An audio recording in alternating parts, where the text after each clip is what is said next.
Hey everybody, this is part 2 of our Legally Blonde episode. Episode 3, part 2. Part B. Part B. Starring Reese Witherspoon, Selma Blair, etc. We got about halfway through last time, I hope. So, if you didn't listen to part 1, part A, the first part, go back. Listen to that, because if you come in right now, you're going to be very confused.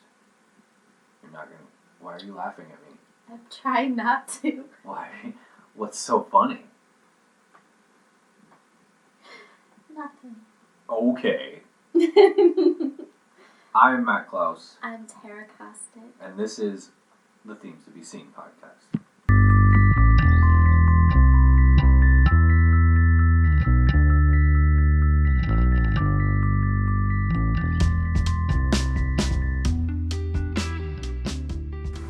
Welcome back, everybody.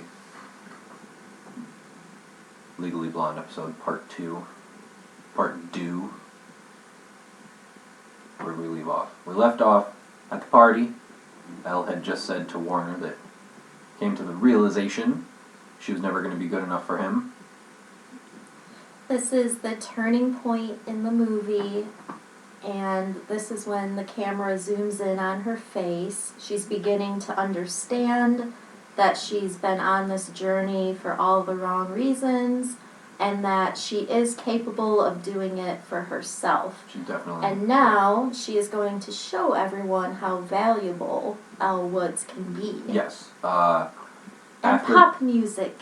Pop music again. Playing right. Again. We lose the orchestral score. Mm-hmm. We get back into this early 2000s pop music that I don't know. Millennium pop. Yeah, I don't know if very many people remember pop music at that time, but it was awful. Awful. Just bad. Rewind 5 more years, it was alright. We got into that techno pop thing that was really big for a while. Early 2000s didn't quite know where they were going with pop music. No. It was difficult. Those were rough times. Yeah. She leaves the party and goes directly to a thing that doesn't exist anymore. The Apple Store. So, we get a montage of Elle. She's purchasing a computer. She's studying in the library. Wait. Can we go to the computer store for a second? Emmett sees her. Emmett sees her at the computer store. Still in the Playboy bunny outfit.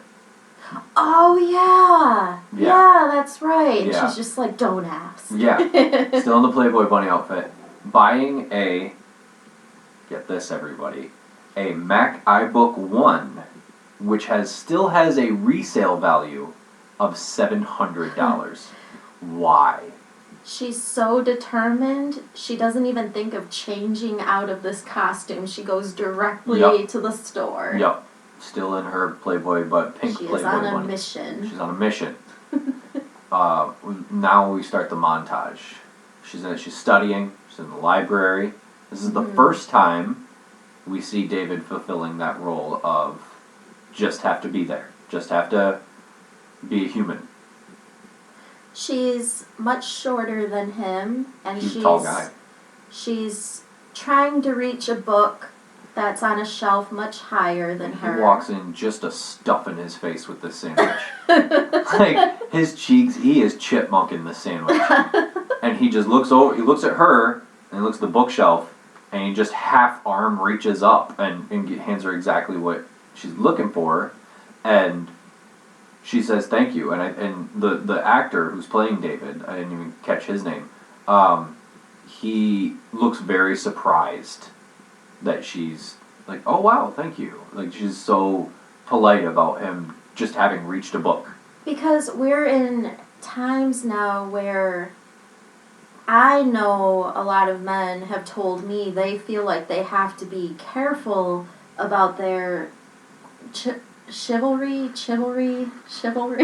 How do you not know how to pronounce chivalry? Chivalry. I feel like, I don't know, my mouth is not very dry, so everything sounds weird right now.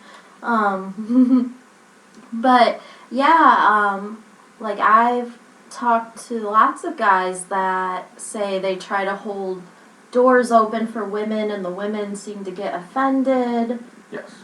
Or they're like, I can take care of myself, that kind of There's no thing. reason things that should be benign acts shouldn't be helpful. Yeah.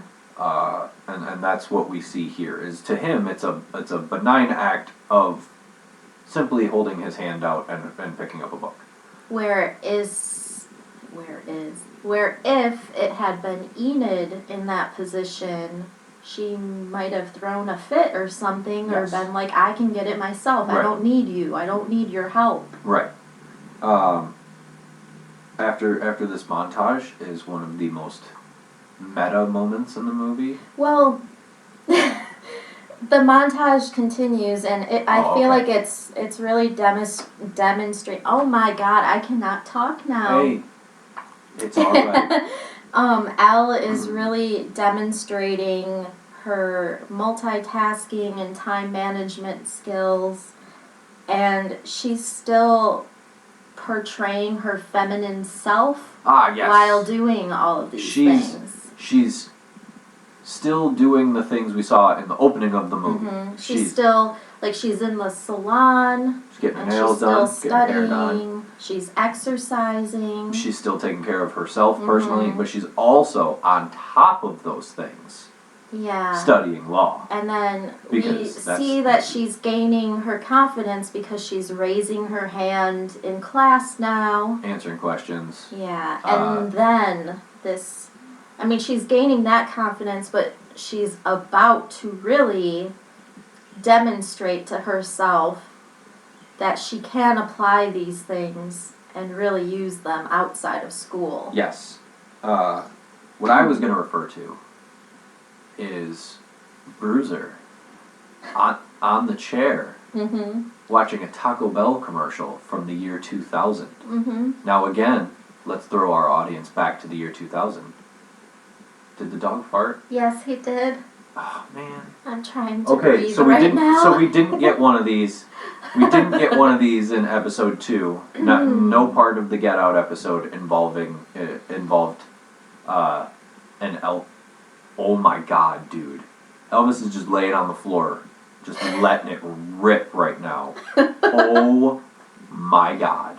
And he's staring at me. Stop looking me in the eye while you're doing that. Can't even say you're sorry. Anyway, Taco Bell. Right. Year 2000, Taco Bell, they had a giant ad campaign. And their giant ad campaign was a Chihuahua, voiced by Carlos Eliscuari, who most people would know from Reno 911. He did a lot of voice acting.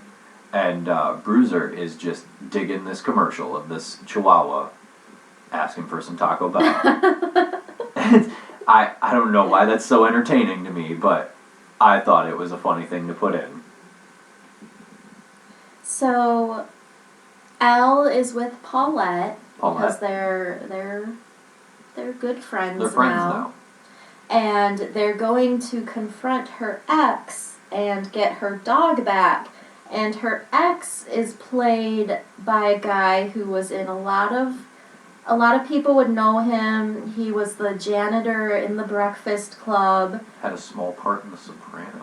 Yeah, he was in 16 Candles. He was the guy that Molly Ringwald's older sister was about to marry. He's been in a lot of stuff. He's been around for a long time. And in this movie, he's a piece of garbage. The house, they come to the conclusion they're going to go get the dog back. The house they pull up to is in the back of a junkyard. It's a old style streamlined trailer in the back of this junkyard. And we see Paulette on her way up to the door talking herself up. Don't take a shit. Tell him who's boss. Get your dog back. Which is sad because he's obviously garbage. Look at his surroundings and stuff. It's sad that she has to feel like she's not on that level with him because she absolutely clams up when he answers the door. He answers the door to, I believe he says, "What the hell are you doing here?" And he says something too like, "Oh, you come back for more, huh? no, come you back. Can't get You're enough." gonna beg for me to take you back some more. Mm-hmm. And she says nothing. He is verbally abusive outwardly for a full minute and a half. It's kind of uncomfortable, and she puts her head down. This is where Elle steps in, though. Mm-hmm. Excuse me, she says his name. I'm Paulette's attorney, and she realizes she doesn't quite have that down yet. So she makes some Latin up. She makes some Latin words up, but she makes up the idea that she comes to the conclusion, which is actually kind of a sound legal argument, that if they were together for 10 years and they shared assets for that long, and he got the house, which she looks at, and that, like, you two shared she looks at it, kind of turns her head and says domicile, that Paulette should at least legally get the dog, or there could be legal consequences. Mm-hmm. And then the next day, like, Ray cuts straight to them getting in the car with both of the dogs. So Elle's carrying Bruiser, and Paulette is carrying this English bulldog. So this is a huge moment for Elle because, I mean, she's always been this good, nice character, but now she's realizing that she can really help people. She can do something. Yeah, and this is the first moment where she's thanked by someone. Like, usually in previous scenes, like, we've seen her thanking people for helping her, and in this scene we see somebody thanking her for the first time. Yes. So she's finding the value in herself. Yes. We go from there back to Callahan's class. Yeah. Where we join in a conversation in the class about a man who is being harassing to a family because the child in the family came from a sperm donation. Warner makes a case. They're all taking sides on the case. Mm-hmm. And Warner makes the case that if the man made the sperm donations, he should be able to see the kid, even if he's being harassing. And pretty much Callahan was like, "Congrats, you just won your case." Congrats, you have a case. To Warner, he says, like you that. have a case. Elle raises her hand now, understanding what it's about, because after the junkyard scene there, she understands how to go about it. It kind of is a point where she understands how the words fit together correctly to make what she wants to happen. And she comes up with this case that unless this man had kept track of every one night stand and every sperm donation and every woman he'd ever had sex with, then why this one? She takes the stand that he should not be able to see the kid, because why this one kid as opposed to all the other potentials? And the where the case goes, where her argument goes absolutely over the top, is that she says something to the effect of, if that's the case, every masturbatory emission should be considered child neglect. Mm-hmm. And everybody kind of stops and looks at her. Vivian laughs at her, and Callahan's like, "Congratulations, you've now won your case." Yes, that's right. Yeah, so she really shows Warner up in class, and afterwards, Callahan approaches her while she's leaving, and he's like, "You haven't signed up for my internship yet." And he's encouraging her, and he asks her if she has her resume, which she pulls out immediately. Oh my god, I forgot about this. And her resume is on pink paper, and it's spritzed with perfume. Yeah, he looks at her right away and says, "Is this scented?" And to which she replies, "I think it gives it something extra, don't you think?"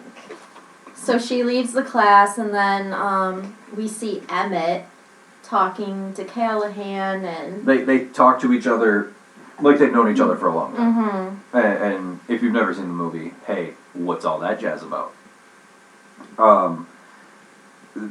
Is this where the internship gets chosen early? I think so. Well, first, Emmett is putting in some good words about Elle. Yes. And then he mentions how her resume smells really good. He's like, actually, it smells really but good. Then, yeah, this is when we see everyone gathered around the list in the hallway. There's a list on a cork board, if that's Warner not a and movie Vivian trope. have gotten in. And they kind of celebrate together. Yeah. We see one other character, I forget who the other character that gets in. I think Enid. Enid gets in. Yeah. And then Elle looks at it, and she doesn't turn around, and there's not this moment in the movie where she's like, yes, or all right, my hard work paid off. She literally just screams the word me. Me! And it's the correct word. Mm-hmm. Because it's not, ooh, I got it, ooh, Warner and I got in. It's not, I'm so happy I was noticed by Callahan. Me, her own work got her that she's proud of herself.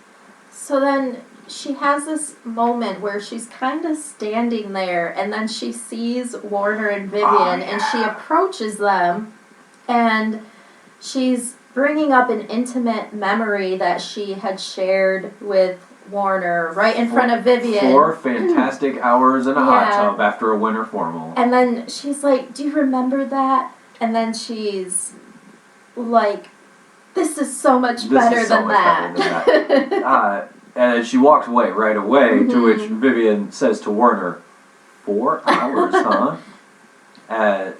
Which would imply he doesn't have 4 hours in him anymore. Mm-hmm. Or not for her, at least. Not for her. Yeah. There's a little bit of a double entendre joke there that you wouldn't expect from this movie. We go straight to the internship after that, don't we? Oh, we didn't explain why the internships were chosen early. Callahan took on a high-profile case. Yeah, and that's why Emmett had approached him. Right. It's a high-profile case, and he doesn't have the time to work on it 100% all the time, so he's taking on his interns early so they can help him. They were supposed to be chosen at the end of the semester, but he's taking them on right now, and we go straight from there to the firm. And Elle comes in. She's not wearing pink. She's wearing all black. A red bow tie, I believe. Like a red, tie. And then she sees Vivian beforehand, and she compliments her. Yes, you look very nice. Mm-hmm. And Vivian kind of looks at her and says, yeah, you do too. Like a bit of surprise in the lack of color. And this is a second reoccurring time where she's trying to look apart instead of being herself. Yeah. This is the second time. Every time she goes up a level, she feels like she has to fit in, where she's not being true to herself, particularly. I thought of a line that comes later in the movie where Emmett tells her maybe she's becoming the person she's meant to be. Right. Yes. Emmett says you're becoming the person you were meant to be. But we'll get into that again a little later. Yes. So we find out what the case is. It's a high-profile. Brooke Wyndham. She's like a celebrity. Is accused. Fitness trainer. Yes, she's accused of killing her husband. A old money socialite type of gentleman. We never really learn what he did for the money, so you can only be led to assume he's New England old money, especially with a name like Wyndham. And Elle knows exactly who this lady is. She says Brooke Taylor. She's a big fan. Yeah. Because she's taken her classes before. And she was a member of her sorority before her. She lost 2 dress sizes, I believe. Going to her class. Says. Yeah. Yeah, she went from a 6 to a 4 taking her class. And she's especially impressed, or especially adamant that she didn't do it. She has no information on the case other than the fact that she went to her sorority, that she lived in her sorority house, and that she took her classes, and she is absolutely adamant. This lady, Brooke Taylor Wyndham, did not kill her husband. And then we also see Emmett join in on the internship, and Elle is happy to see him. She's just like, oh. Kind of until we find out that it's because Emmett is Callahan's associate lawyer. He's his associate counsel. And everybody's kind of like, oh, we've been talking to you about all our drama secrets. And nobody knew who he actually was until right now. Yeah. And so Elle goes on this little spiel about how endorphins cause happiness, and happy people don't just shoot their husbands. Exercise causes endorphins. Endorphins make people happy, and happy people don't just shoot their husbands. The evidence says that this lady Brooke was caught red-handed by the daughter and the pool boy. Which we'll get into that more later. So we are introduced to Brooke, who is played by Allie Larder. And probably one of her best acting performances. Yeah. We had, just before we watched this, we had rewatched Final Destination. Shout out to WHM for doing the Final Destination episode, which inspired us to watch that. It doesn't hold up. No, it just, the differences between in her performance in those two movies. She is not good in Final Destination. And she's great in this. I feel like she felt comfortable in this. Allie Larder kind of got cast a lot as the gothic girl, the grunge girl, the angry, and I feel like that's not who she was as a person. Was she the one in Varsity Blues with the whipped cream? Like she comes out naked at that one part? Yes, I believe it is. Okay. I don't have my phone, so I can't I'm check pretty sure that was her. Because she was in a lot of those, like, teen movies and stuff like that. And I feel like very rarely was she cast correctly. Yeah. According to who she is as an actress. Because I liked her in those Resident Evil movies that she was in, too. Not only that. She was in the Resident Evil movies? She was in some of them. I didn't watch any of them. There's a scene in Final Destination, if you want to see what we're talking about, and I couldn't get over it, where her and, I'm not even going to say his last name. Devon Sawa. Is that it? Doesn't make any sense. Doesn't make any sense. Anyway, him and the guy who played Stan in that video, they're having an intense conversation. They're kind of half yelling at each other, and Allie Larder is delivering a monologue to him, and her eyes in this scene, for no real reason, are like flicking back and forth, right and left, really fast. That was really trippy. We played it on a loop for like 2 minutes trying to figure out why she was doing that, and her eyes are just you can't keep up with them. Constantly darting. Yeah. And I don't know what was going on there. And then you see her in this movie, and she looks great. She's acting great. Her deliveries are on point. It's a night and day difference. She talks to Elle, and I believe Callahan is in on this meeting. Because they're trying to get her alibi. Nope. And she's absolutely refusing. Nope. I have an alibi. I was not there, but I'm not going to tell you what it is. I would rather go to jail than tell you where I was. She would rather lie about where she was. She says that if he puts her on the stand, she would perjure herself on purpose. So at this point, you're just kind of like, okay. But the reason behind it is, it's pretty good. It's pretty funny. And then we get a short conversation here between Elle and Brooke. I think that comes after, because now I have the salon scene with the UPS man. Oh, here, I'm going to put my notebook down. And you just take right over on this, Jazz. You had mentioned this in part A, how the UPS man talks to Paulette with double entendres, and this is where he has the package line. Oh, yeah. And Paulette is just kind of frozen, which doesn't know how This to is where speak Elle to delivers him. the line. It's a big one. Yeah. It's a big package for you. Yeah. Yeah. So Al is giving Paulette advice. She's like, you've got the materials, you can work with them. And this is where we get the bend and snap. Okay. Okay, so This the is bend a and snap. pop culture was probably the most referenced part of this film. This was the only thing I ever really knew about the movie. So let's talk about the bend and snap.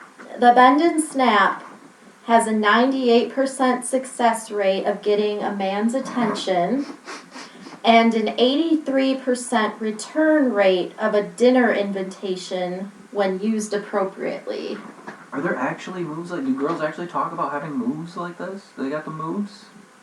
Is there maneuvers that I'm unaware of? I don't know. I've never, if there were, I wasn't in on them because I've never been good dealing with the opposite sex, so I have no idea. Okay. But yeah, so we get this scene where Elle is teaching Paulette how to do the bend and snap, Teaching and then Paulette.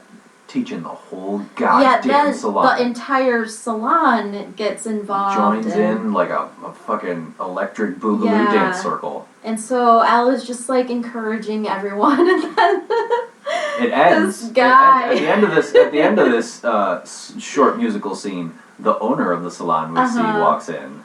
He walks in, he's like, oh my god, the bend and snap works every time. And I mean, you're given the clues here that this guy is I was so full of joy. I was like, oh man. This guy's probably gay, and you get it. It was such a good scene. Oh, it's great. Because it's a little cheesy. It's a little cheesy, but I think it's shot like I think it's supposed to be cheesy. I think it's supposed it is self-aware of the fact that it's that's the thing about this movie. Like, it knows it can be silly because it's also dealing with these serious matters in a more light way. But well, this is also around a time in society where if you tried to seriously talk about feminism, if you tried to have a serious conversation about feminism, you would either be not listened to, or you would be called some sort of radical,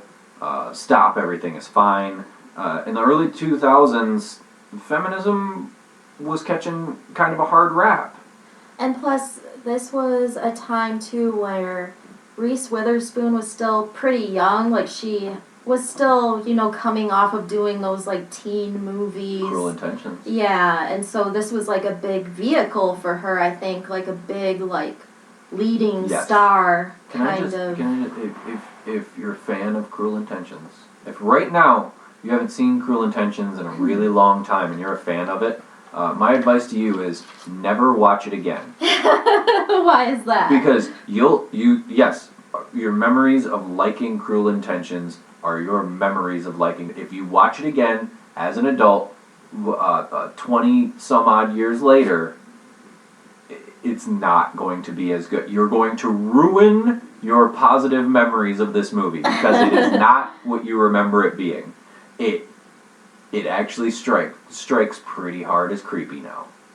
It strikes the incestual scenes are a little more hard hitting now than you remember them before. Yeah, so I mean, she had done some pretty dark movies. Reese Witherspoon had done like movies like Freeway and Fear. Ooh, Fear. Yeah. Ooh, no, that's a movie that holds up right there. Yeah, I always liked that movie. Oh, hey, we never talked about Mark Wahlberg in that movie. Oh my gosh. Oh my god. He's actually really scary. They actually dated when they made that movie. He's really scary in that movie though. Yeah. Like just the part where he's punching himself. Ugh. Okay. But yeah, so I think that this was a time where Reese Witherspoon, I think, was really, trying to move into leading forward. roles. Yeah, and so I did find my facts about her. At this time also, I remember, so People magazine. Wait, what one was Freeway? Is that the one with Kiefer Sutherland? I think so, yeah. Where he plays like the serial killer or whatever? I think so. Ooh, that's a good one. So you know, there's People magazine, but like in the 90s, there was a Teen People, magazine, and my sister and I used to read them, and the first few pages would have random pictures of like celebrities on set, and I remember when she was filming Election, there was like a picture of her with like a puppy because she was first dating Ryan Phillippe at that time before they got married, and he was visiting her at Stanford. An entire actor that doesn't hold up. No. Over time. I mean, who cheats on Reese Witherspoon? Come on, you have to be an idiot. Who did he cheat on? Who did he cheat on her? He did a movie. It was a younger actress. I can't remember. Was it Eva Green? Can we check? I don't have my phone. Check the Tribune. Here, take my phone. But yeah, I remember. I'm gonna check the she Wikipedia was filming post. Election, and at that time she was an English major at Stanford. Now she owns her own production company. It's called Hello Sunshine. She also has a clothing company called Draper James. She's involved in various children's and women's advocacy groups. And as most people know, she won her her only Academy Award for playing June Carter Cash in Walk the Line. But in the past few years, she's really started doing the more serious roles. Like she did that movie Wild. She has that show now. I can't think of the name of it. It's a big show. It has like Nicole Kidman. Yeah, something about lying. I think so. Something about lying. But yeah, at this point, she was still doing like all those like teen movies. Apparently, they were married. Who were? Reese Witherspoon and Ryan Phillippe. Yeah, they were. They have a few kids together too. Her daughter looks just like her. Don't say yeah like I would know that. I don't care that much. They were like at that time seen as this perfect couple. And then yeah, they did Cruel Intentions together, and then I think she really broke big with Legally Blonde. Oh, okay. Even though she had been acting since she was like 7. I'm not sure who Abby Cornish is. Yes, I'm not sure. I don't know who the hell that is, but not a bold move by Ryan, because now neither of you have a career. Okay, so Wild was an excellent film. She got a lot of praise for that. She was nominated for an Oscar. So she's really starting to bring these more like, you know, serious roles under her wing to her production company. And holding the acting up behind them. Like she's not just taking on these serious roles. She's taking on these serious roles and then playing them wonderfully. Which is good to see the progression of an actress that's been around for such a long time and done such quality work. In the beginning of her career, doing quality work for the time it was made in, and now making almost timeless things. Because young ladies, 15 years from now are going to be able to watch Wild and relate. It was an excellent film. Where are we? Oh, you're still doing? Are you still doing facts? No, okay. no. So Ellie Larder. Okay, so this is where Elle visits Brooke in prison. Yes. Because she goes to try to get the alibi, and we learn what the alibi is. Yes, Brooke was having liposuction. And the idea is that if she were to give her alibi, her correct alibi, that she would lose her reputation. So what's the point? What's the point of getting away or knowing? She knows that she didn't kill her husband. She did. But she's been known for years as helping women to lose weight, and if she would, you know, be seen as a fraud, right, all of that just goes away. Right, and then what? Now she's lost her husband, who she career. says that she honestly really did love. I don't know if this is where we get the line about, is it true that you only loved him for his money? And she replies with something to the effect of, well, apparently you haven't seen his dick. It's something like that. So, yeah, she makes Elle make a promise that she won't tell, and Elle respects the sisterhood, and she goes back and she tells the rest of the interns in Callahan that she does have the alibi, but she's refusing to say it, and pretty much she says they don't need the alibi because if they are really good lawyers, they can still win the case. Right. We're good lawyers, aren't we? Then we don't need that. And so at this point, they berate her. Yeah, Warner is like, just tell him, like, and that could help you move up next year. And Vivian overhears this. Well, that is Vivian's MO. Like I said earlier, Vivian's MO is regardless of what it does to other women or to the reputations or futures of other women, furthering her own future is key to her. Mm-hmm. And Al here showing how opposite she is, where she could just throw Brooke under the bus. Mm-hmm. And she adamantly refuses under pressure from literally everyone in the room. So Vivian confronts Al and tells her it was a classy move to not tell the alibi. Yes. And then now we get Al and Emmett beginning to bond. There's the driving scene to see the ex-wife, the slain husband's ex-wife. Well, before this point too, because the ex-wife is Raquel Welch, and they find out she's at like the spa, and one of the other interns makes a crack to Elle, like, oh, isn't that your mothership? Your mothership. Yeah. So she goes, and Emmett goes with her, and they're having a conversation in the car, and basically Al is telling Emmett he needs to have more faith in people. Yes, which it is another way to have insight into the character itself. Mm-hmm. This is us actually learning more about Elle, where she does have faith in people until they give her reason not to. Mm-hmm. She gives everyone multiple benefits of the doubt on a regular basis. And it just kind of lets you relate to the character a little more in the writing. It's just good writing. And so they get into this back and forth. What if she did? What if she didn't? What if she did? What if she didn't? And I forget what line it is exactly, but I have Emmett at one point is like, now you discriminate against brunettes, and Al is like, why not? I get discriminated against as a blonde. Right. Like, I'm trying to remember why the brunette thing comes up. Mm-hmm. But she doesn't. I don't think she says why not. I think she says why shouldn't I? Because she doesn't actually discriminate against brunettes. She's just making the case that she's discriminated on a regular basis just because of her hair color. Yeah.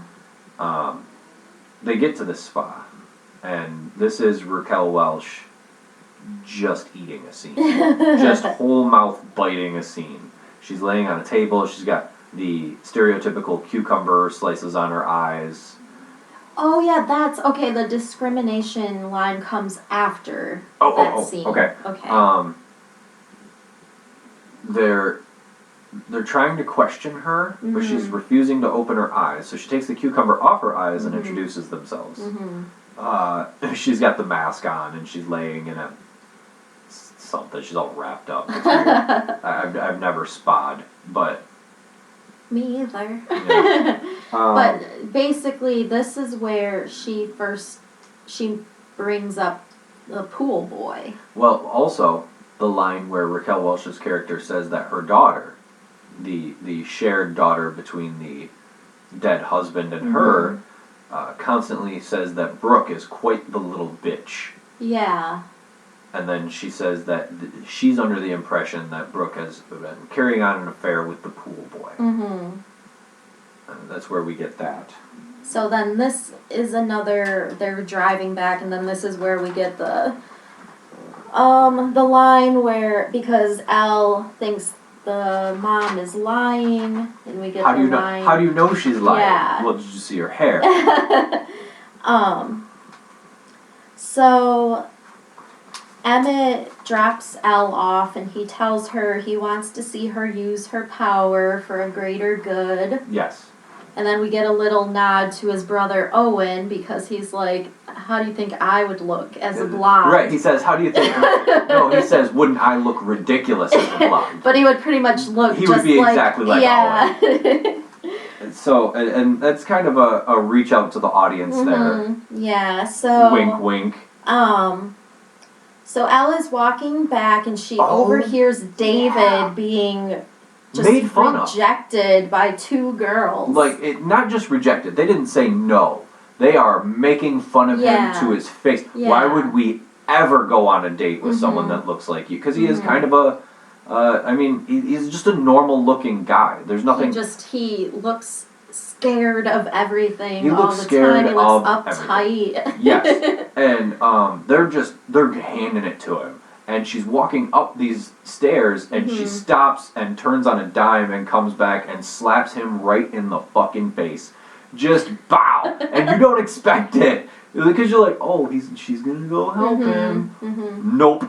Bow! Right in the face. And you're like, wait, what's going on? And she pretends to be this, jilted, broken-hearted lover that She's like, why haven't you called me? Yeah, after giving me one of the nights of the most intense passion I've ever felt, and just carrying on. She's like, I've been crying so long over you. Yeah, it's like really laying it on thick. It's a really good... So yeah, she walks away, and then the two girls are like, so what night did you want to go out? Which, when you think about the theme of feminism, shows the neutral male, which in society this is how it would happen, shows the neutral male that is actually a reciprocation. So the neutral male who does not particularly support feminism, but does just benign human acts to help and only looks at empirical fact, there is a reciprocation that comes back to help them. It's not, you don't have to ask for anything, it's just how the world works. And then what does that say too? Like these two girls, they suddenly see him as like this womanizer. Yes. And they want to go out with him now. That's right. Ay, ay, ay. There's, she's sitting in a room. Is this where she gets the deposition? Yeah, she and Vivian kind of start to bond a little. She's sitting in a room reading this deposition. Vivian just comes in and asks for it. But then she acts like she doesn't want to leave the room. Yeah. She's just like, oh, that's a cute dog. She kind of tries to have a normal conversation with her Yeah. for once. It's a cute dog. Do you want to hold him? And then, she tries to hand the dog to her, and she's like, oh, okay. So, dog's on my lap now. Like, you can tell she's somebody who's never held a dog before. And they're talking about how Warner doesn't do his own laundry, and Vivian's kind of like, have you noticed that Callahan is always asking me to get his coffee? Right.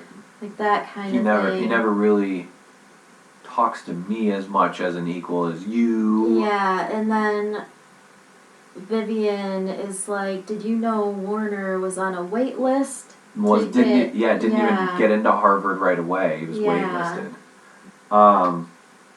Is this where we meet the daughter? This is the first courtroom The most ridiculous, waspy, the pool white boy, people name. Yeah, the pool boy is on the stand, and he's claiming to have an affair with Brooke. They pull out this G-string that is his uniform. Yeah. And she says, I just like watching him clean the filters. She's like, I'm this whatever sorority that they're in. She's like, I would never be with someone who wore a thong. Yeah, I would never. A Delta Nu would never go out with a man who wore a thong. Yeah. And then we get a scene where Paulette is at the salon and the UPS guy comes. Oh, she attempts the bend and snap. The attempt at the bend and snap. It's a dangerous the bend maneuver, and everybody. break when she breaks his nose. Yeah, she tries to snap upward, and she drops her pen, is what happens. And he sees her drop her pen. And the nice guy he actually is, he tries to help her pick it up. Yeah. Where he bends down slightly after she does, and she tries to do the snap portion of the bend and snap, and headbutts him right in the goddamn nose. And she's like a bigger lady, like not like overweight she's not or heavy anything. set, She's tall. Right. She is curvy, and she's not graceful whatsoever. I don't know if that's the character or if that's I think Jennifer it might be the character, but that's just she's taller and a little bit bigger and just not graceful, so she doesn't do the bend and snap. Well, she does properly. she does the bend and snap correctly, but she also headbutts the guy in the nose. Yeah. She breaks his nose. Yeah. And the court scene here before that ended. Oh, so Al is getting a drink. Well, I was talking about Brooke being taken out of the and just denying it up and down. Like I thought that was a little more important still, denying the affair up and down. Oh yeah. Because then that gives the audience reason to go a little farther into believing Brooke. If this is your first time seeing it and you're watching it, you're going, okay, she's denying not only the murder but the affair now. Yeah. Yes, back in the courtroom. She's getting a drink. And the pool boy is behind her. Nope, the pool boy is at the water fountain. Oh, he's at the fountain. He's taking forever. Yeah, okay. She's tapping her foot. And then he's just like, do not stamp your last season Prada shoes at me, honey. And then she's there's like, this whole, okay, can I just, hold on. In real life, in real time, he said that. Tara went, oh, is he gay? No, I said he... What? Is there a spider? No. Oh. Can you get it? Got it. Okay. No, I was like, he's gay. Yeah. So then I pretty much knew what was gonna... You see the outfit. It's a bedazzled San Maria de Guadalupe shirt. Like, it's bedazzled. It's sequins. Like, if that's not your first clue. So, yeah, I mean, nothing against the character, but then when that happened, like, I knew, like, oh, okay, they gotta figure out how to announce that, so how are they gonna do it? Yeah. So, they go back into the courtroom, and Emmett decides... Well, Callahan tells her it's a stupid angle. Yeah. Callahan tells her it's not an angle worth pursuing. But Emmett believes her. Right. So Callahan gets done with his questions before he can dismiss his side of the argument. Emmett stands up, says, "I have a couple questions. How long have you worked there? What's your job? What restaurant were you going to? Right. What restaurant were you going to? Did you do this together? Did you do that together?" And he gets him talking really fast, and then says, "What's your boyfriend's name?" And he says, "Chuck." and so everyone is just an uproar. It's an uproar. Like, everybody's like, "Whoa, okay." And so then, what is the pool boy's name? I don't have it written down. But he's instantly denying it, and he's like, "Oh no, it's just a friend." Chuck's just a friend. Where we get another just fantastic. And then Chuck stands up in the crowd, and he's like, "You bitch!" And he just storms out. Oh man, I laughed so hard. It's pretty good. He yells, "You bitch!" in the courtroom. So funny. Partially kind of stereotypical portrayals of gay men in this, but they're played for laughs. I mean, the wafy, wispy gay guy thing is kind of played up pretty hard. Now you wouldn't see that as much, but but it's not seen in like a negative way or anything. It's just seen as who they are. It's like it just, I don't know. This movie can be pretty campy at times. Right. So after that, yay, they have a defense now. Callahan. Did I skip it? This is where Callahan. No, he asked to see Al in his office. Yeah. Offers her a spot in his firm as an associate. Makes a pretty creepy pass. gets a little touchy Which feely. I was like, this is Victor Garber. I wonder if this kind of thing is gonna happen. Oh no, not him. Yeah, no, like if you ever see like the First Wives Club or anything like that, I feel like I've seen him play characters like that before. Where I feel like it's just because of what he looks like. I feel he looks like a guy who would be in a position of power, and that was a trope at the time until people found out that it was a really bad things really happening, and because of how he looks, because of his face and his hair, he was just kind of typecast in those roles. Maybe. But yeah, he full on Harvey Weinstein's here. He puts his hand on his leg. Hey, if I help you out, you help me out. And it just so happens that Vivian walks by at that moment, and before Elle can rebuke him, she walks by. And she sees his hand on her leg and just assumes that. Right. This is where we get into the male negative. The male negative is what we would think of now.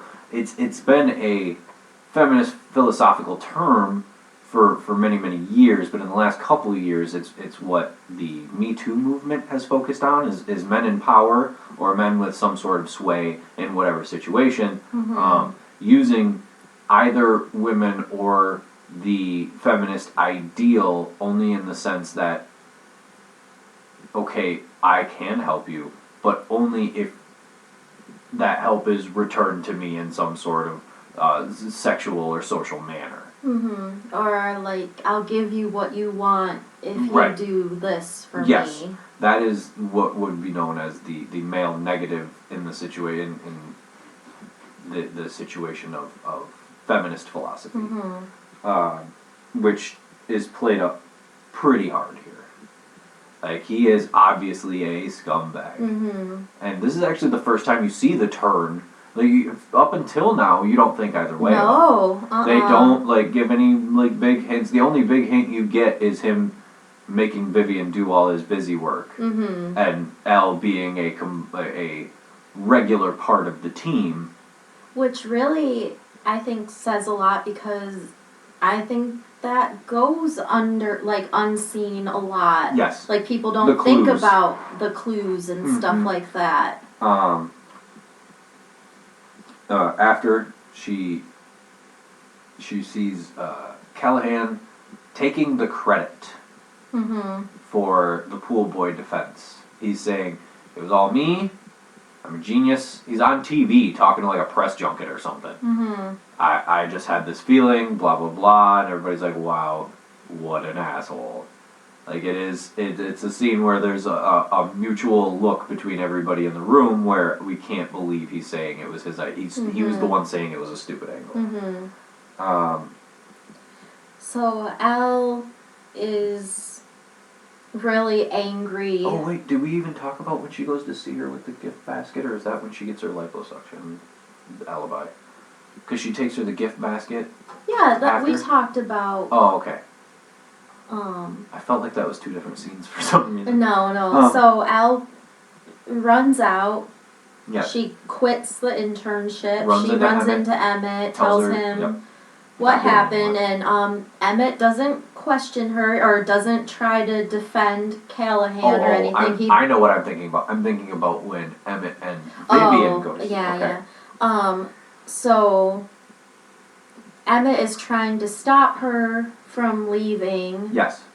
And then, first we missed when Vivian confronts Elle on the elevator. Yeah. And despite her newfound friendship with Elle, her initial thoughts are that Elle was using sex to move up, and her initial feelings on Elle instantly discredit her newfound friendship with her.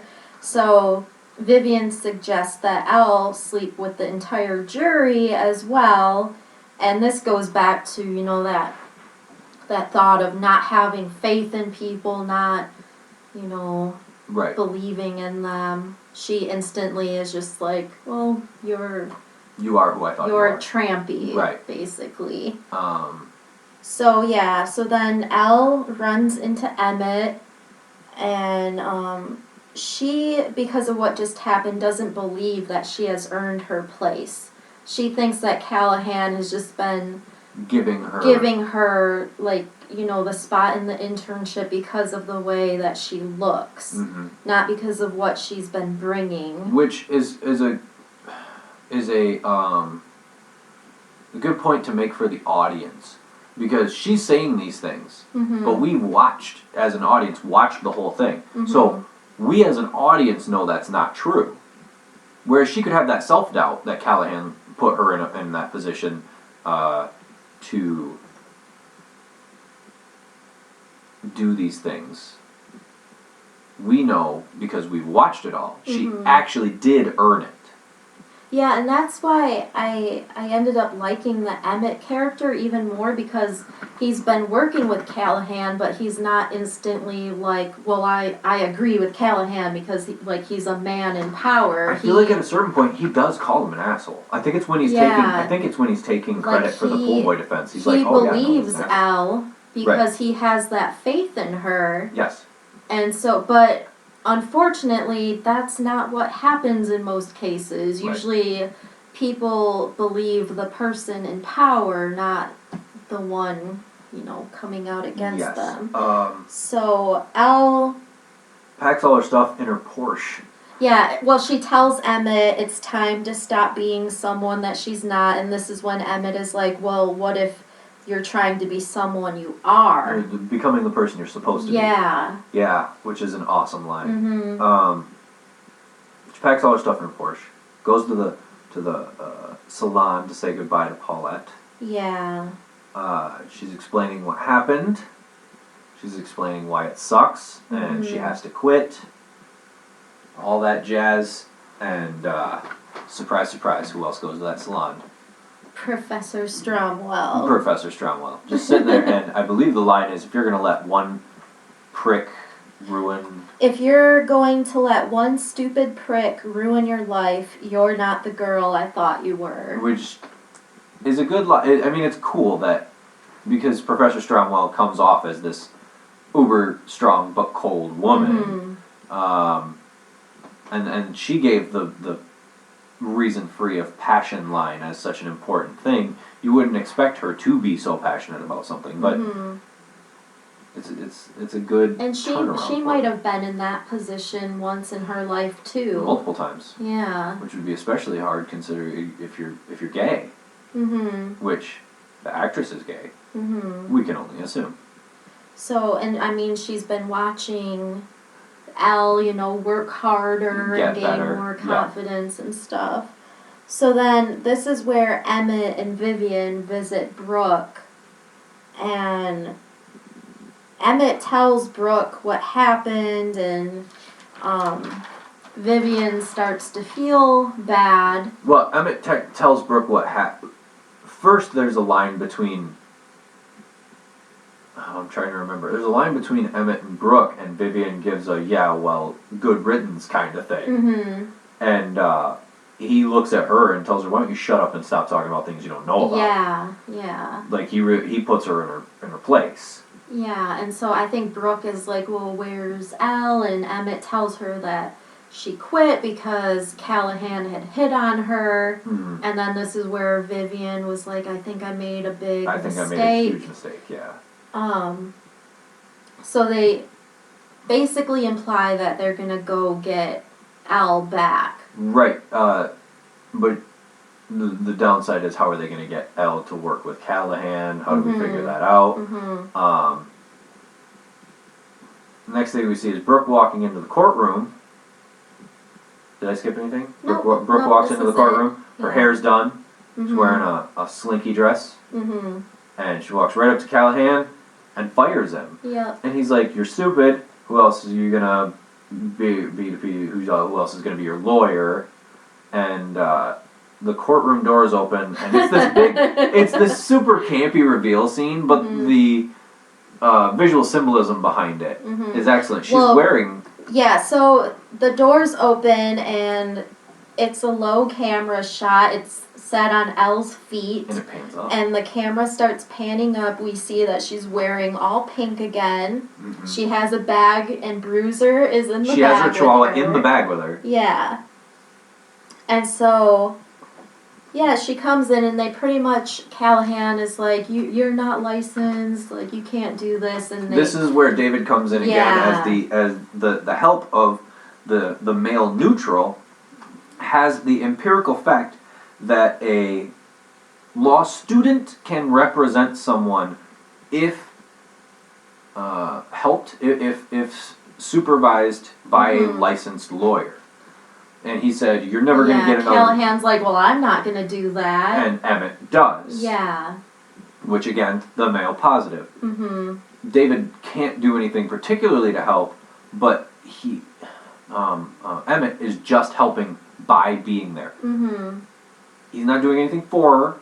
He's not stepping in front of her. Here, I'll save you. If what I can do is be here for you and support you, that's what I'm going to do. Yeah. You can do what you need to do for yourself. Mm-hmm. I thought it was a great piece of writing symbolism.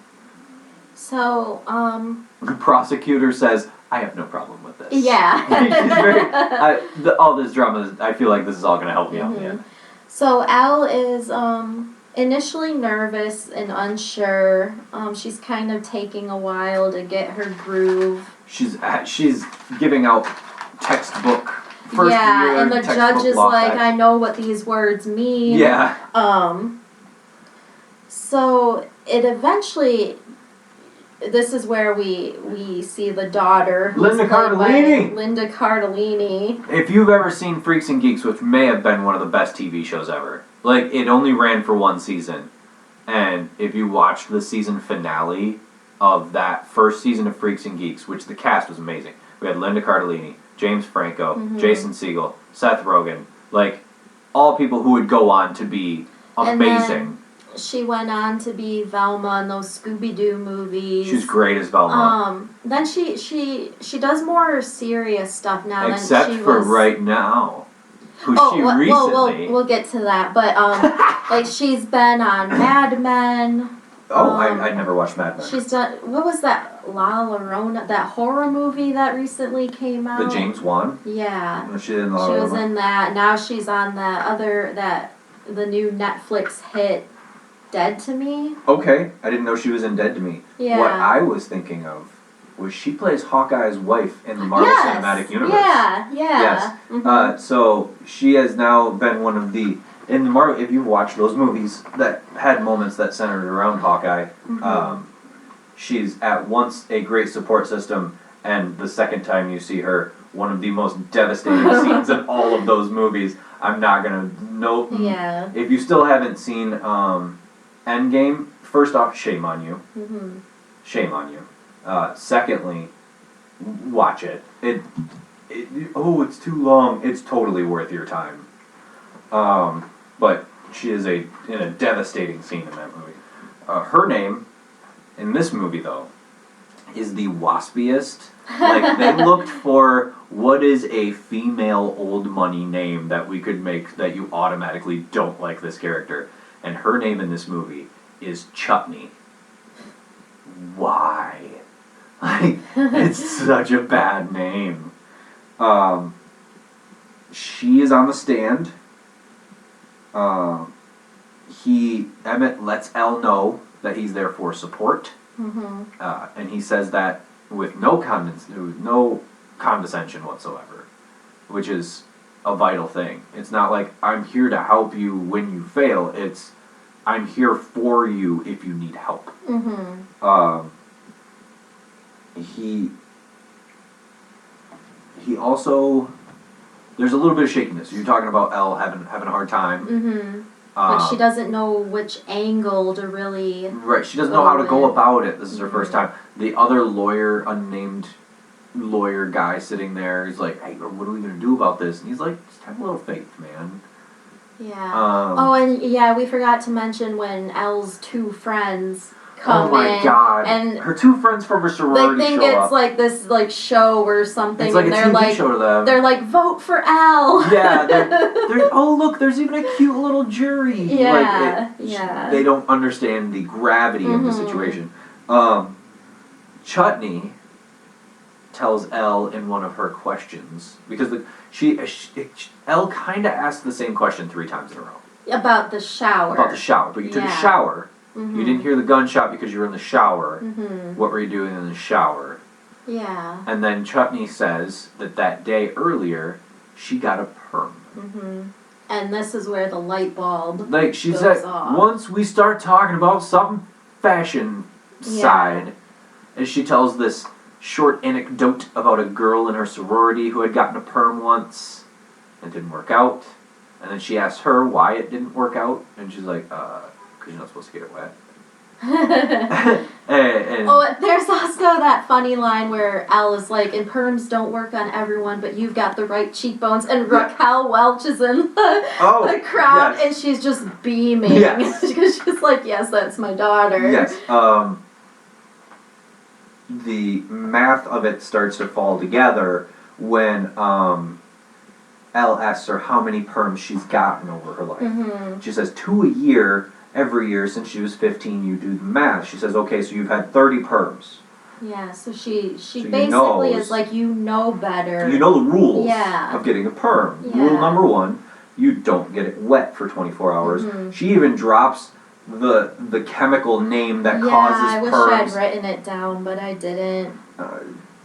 So basically, she angers her to the point where she confesses to murdering her own dad. Yeah, she said that Brooke was walking through the she door. didn't want to murder her dad. She thought it was Brooke. Right. So everyone except for Emmett is like, "Oh my god!" Yeah, we get a lot of "oh my gods," a lot of gasps, and Emmett's just like looking around like, "I told you, like I told you. Why didn't you?" Like he's impressed with her, but he's not surprised that she was impressed able to but not win. surprised is a good way to articulate it. So yeah, everyone's like cheering and celebrating, and they're leaving the courtroom, and the press is there, and they're asking Elle questions. Oh, another great line in this movie. She's like, the rules of hair care are finite. Yeah, the rules of hair care are simple and finite. Any Cosmo girl would have known. So it's not just saying, I look like this, I went to law school, I can do this law stuff now. There are a lot of girls like me who could do this also because the person I am is valuable. The type of person I am is valuable. It says a lot. So Warner confronts Al, and he's trying to tell her, "Oh, you're the girl for me." He's trying to get her back.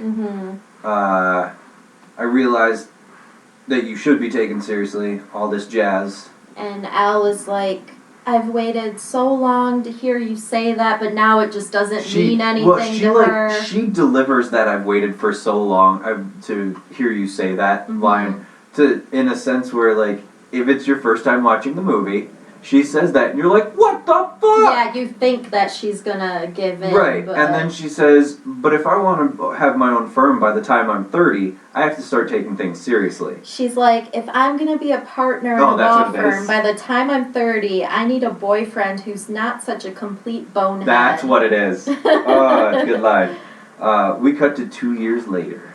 She walks out, and her and Bruiser are slightly celebrating Elle style on the way out of the courtroom, or on the way out of the courthouse. Yeah. And then we cut to 2 years later. It's the graduation, Harvard graduation, and Stromwell announces the valedictorian, and the keynote speaker is Elle. So She's showed everybody. Graduating with top honors. Yep. And so she is the speaker at graduation. And we learn that she has graduated with an invitation to one of Boston's most prestigious law firms. And in her speech, she says, first impressions are not always correct. Yes. She uses the Aristotle quote. She says, on our first day, one of my favorite professors said, law is reason free from passion, and then she disagrees. And she says, from my experience, passion is a key ingredient to the study and practice of law. So, law itself in text, yes, completely free of passion. There's no way to expeditiously put opinion in or feelings.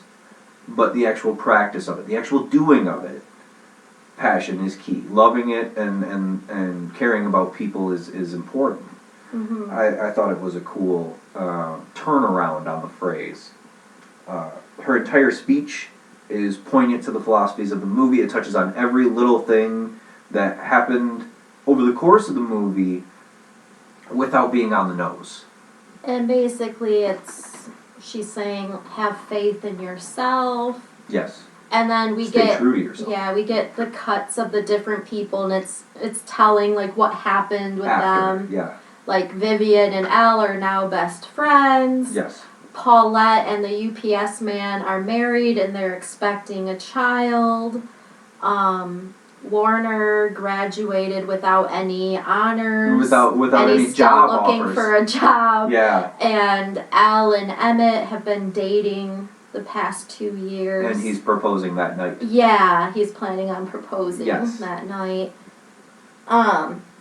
So then, yeah, the closing shot is a close-up of Elle's face smiling, which I thought was kind of cool, that the opening shot of the movie was the back of her head. Like, you see her hand brushing her hair, and then it closes, like, head on. Yes. Like a close-up shot of her face. Mm-hmm. So it's like a nice, bookend kind of literal thing. Yeah. bookend. Yeah. I really enjoy this movie. Mm-hmm. A lot of people, and the movie has the effect on the world that Elle in the movie has the effect on people. Mm-hmm. People look at this and they go, okay, dumb comedy about a blonde, and then you watch it and you're like, oh, okay, there's a lot more to that, and underneath, then you actually realize is there, and it is, the movie is to Elle what we are to the other people in the movie.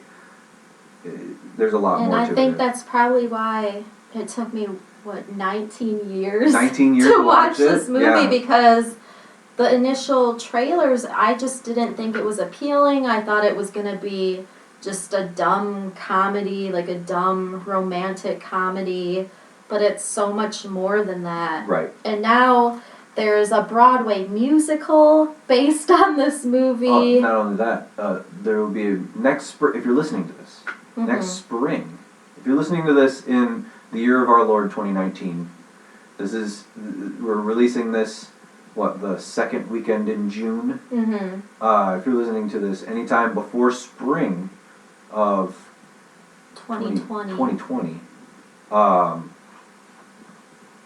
Heritage High School will be having Legally Blonde the musical as their spring play, hopefully starring my sister, who is tall and blonde and has a whole lot more going on under her head than people think when they look at her. So she's a young actress, young stage actress, really looking to improve. So even if no matter what, you should always go support things like that. We'll get into a short list of things to support here in a second, but yeah, and so just a few other facts. Reese Witherspoon kept all her costumes from this movie.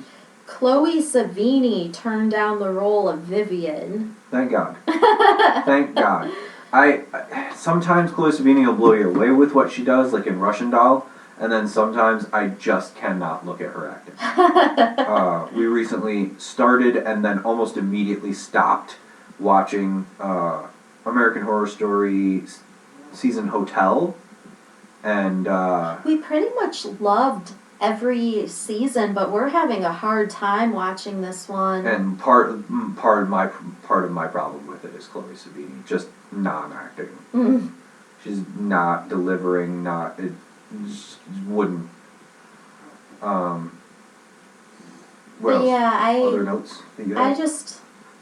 This movie, it was funny, it had a lot to say, it was empowering, it had the themes of determination and having faith in yourself and others, and just because you're trying to move up, it doesn't mean you can't lend a hand to other people on your way. Finding somebody who believes in you. I liked that it was like a blooming love story between her and Emmett, but nothing actually happened. Not on screen, yeah. Yeah. It doesn't blatantly... They had good chemistry and stuff, but it was like... It's like a slow process. Well, not only that, but it's an accurate representation of an adult relationship. Yeah. They do have feelings for each other, they do like each other, and they are adults, so... Yeah, really finding somebody who believes in you and knowing your worth, I think, will help you find somebody who is worthy. Yes. Oh, bless you. A couple of things to support before we end the episode. I'm just watching them. Midnight Monster Movie Madness, or whatever what's it called? Midnight Monster Movies. So, yeah, the historic Masonic Temple Theater in Bay City. Is it second or third? I think it's the second Saturday of the month. They have the Midnight Monster Movies where they show an old movie, and it only costs $2 to get in because they just take donations to help restore the theater. Right.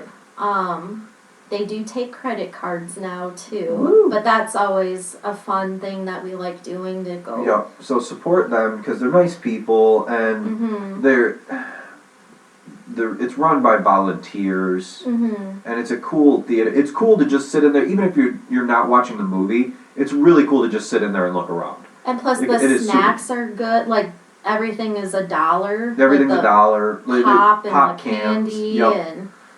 It's a fun thing. If you're bored on a Saturday night and you're like, I'm sick of doing whatever I do on a regular basis, it's a fun thing to just get out and do. Yeah. You get to watch an old campy movie in a cool old theater. And you're supporting them along the way with keeping the theater up. And that's a good one. Always support local high school plays. Recently, high school drama programs have gotten a lot more support, and I'm really glad that that's something, because I was a young actor, and I got a lot of recognition for acting, and I literally stopped because I felt like there was no future in it. I felt like there was no overall community support in it. I did shows at a community theater. I did plays at a community theater in Saginaw, and I felt like it was pretty much just the season ticket holders at every show. There was nobody ever really... And so give young people that feeling that, wow, there's a lot of people who don't have kids here. There's a lot of people that aren't just relation to the kids in the show. They're actually here to see the show. Last year, right? It was a while ago. I took Tara to one of my sister's shows, and we're sitting there, and she was ready to watch a high school play. She didn't know what she was there to see, but she had a preconceived notion of a high school play. And then about 10 minutes in, she looked at me and went, "Is this Sister Act?" And I said, "Yeah." And it was awesome. Yeah, that was a lot of fun. And since then, what was the other one that we saw? We've seen Chitty Chitty Bang Bang. Yeah. What was the last one? Because that was really good too. I can't think of the name of it. Used to have the Miss, Thoroughly Modern Millie. Yes. They did Thoroughly Modern Millie, and they did an excellent job. Even with the parts that were in Chinese. Like these two young guys learned how to say some things in Chinese just for the sake of the show. So go out, help support high school theater programs, art programs. If there's a band show on, or a choral recitation, or a theater department show, just go. Like, they're usually not expensive. They're usually really fun. You'll see a kid that you're like, wow, they're really talented. So we feel like that's always a good thing to do. Mm-hmm. I mean, if you think about that school that put on a production of Alien. That's what I was working towards. They made everything themselves. They were really passionate about it, and they got the attention of Ridley Scott, and Sigourney Weaver showed up. They did a special showing just for Sigourney Weaver. Yeah, and then Ridley Scott donated a couple $1,000 to keep them open for another because they were weeks. going broke. Yeah. They had to stop putting on the show because they ran out of money. Yeah. But he was so impressed by their passion for the movie, because what other school has put on a play of Alien? Not only that, what other school would give their theater department the leeway to pick a show like that? Yeah. Allow them to do, like, if the creativity of a theater department was open to a student or a teacher or a director saying, oh man, it would be really cool if we could figure out a way to do this. And then, oh yeah, okay, well, just tell me how and we'll support it. I think that was a case of they felt like they were done anyway. That theater program probably felt like they didn't have much behind them. If you look, there's only 10 kids in the whole show. That's just a few of them played multiple parts. Yeah, so it was in a different state, so we couldn't go, but the whole show is on YouTube, and we watched it one night, and then we watched, they have the footage of Sigourney Weaver going up on stage, and then they have the backstage footage where of the girl playing Ripley is crying. Yeah. and I would be too if I were in her shoes. Like you're telling me I did a good job playing the role that you are absolutely a queen of. Like, and the fact that such young kids even knew who she was too. Right. That was pretty cool. Yeah. But yeah, if you want to watch that production of the high school play it is on YouTube. Putting on Alien, it's on YouTube. Anything else we want to support?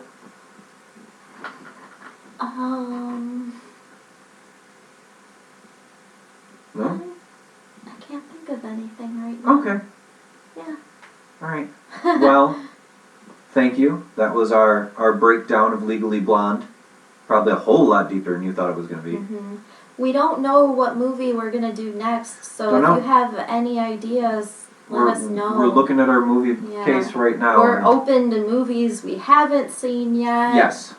If you have an idea for why a movie has an underlying theme and you want us to investigate a little more, like if you have an idea, okay, I know this movie is about X, but I don't know how to go about figuring it out, I don't know what to look for, and you'd like to hear us do it, send us that, put the comment on our Facebook page, comment on our YouTube, but we would really super appreciate likes and comments and reviews, preferably 5 stars, but just saying, we need those things. Those are how you would show your support to us right now. So if you enjoy the show, please write, comment, review, like, share.